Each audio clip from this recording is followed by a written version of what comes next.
মৌমিতার খাদ্যবিতানে আপনাদের সবাইকে স্বাগত জানিয়ে আজকে নতুন একটা রেসিপি নিয়ে এসেছি। একদমই নতুন, আমার কাছে তো পুরোই নতুন।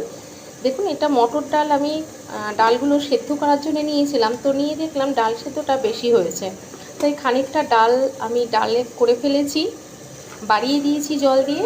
আর খানিকটা ডাল এখানে সেদ্ধ ছিল, সেই ডালটা বড়া করব বলে তাতে ধনে পাতা দিয়েছি, কালো জিরে দিয়েছি, সাদা জিরে, একটু লবণ দিয়েছি, সামান্য একটু হলুদ, একটু লঙ্কার গুঁড়ো আর সামান্য একটু জোয়ান দিয়ে এরকম বড়ার আকারে করে নিয়েছি।